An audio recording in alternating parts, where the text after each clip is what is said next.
President Obama, that is the subject of this evening's Talking Points memo. On Friday, President Obama will meet with the Pope in Rome, near where the president is attending the G8 Economic Summit.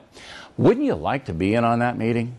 As you may know, the president is a secular guy, a strong pro-choice advocate who dodged the question on when life begins by saying it's above his pay grade. Well, the creation of life is above everybody's pay grade.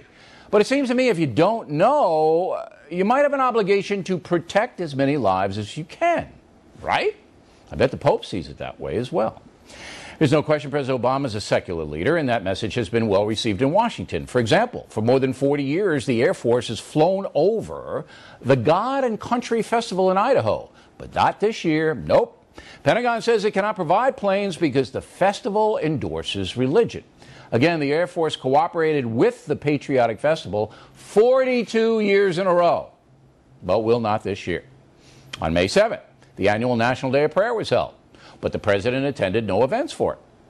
When Mr. Obama spoke at Georgetown University, a Catholic institution, a religious symbol behind him was covered by some plywood.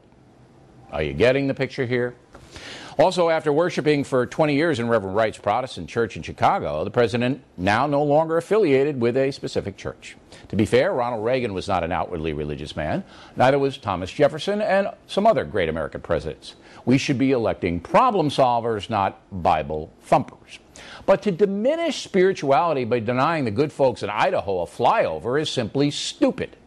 There is no specific religion in play at that festival. This is another example of secularists being disrespectful to people of faith. The secular culture, which President Obama embraces, is mainly concerned with things of this world, like global warming. They reject public spirituality and embrace political activism, most of it of the liberal kind. But where exactly is that getting us? Today we find out China and India aren't going to help on global warming. They're not going to cut back emissions or do anything else to clean up the planet. These countries want to make money, and heavy industry does that. So right now, the only global warming strategy that might work worldwide may be to pray. That's how difficult it's going to be to convince emerging nations to clean up their acts. The USA has become the strongest, most prosperous country on this earth, largely because of its Judeo-Christian traditions. I hope Pope Benedict reminds President Obama about that tomorrow. And that's a memo.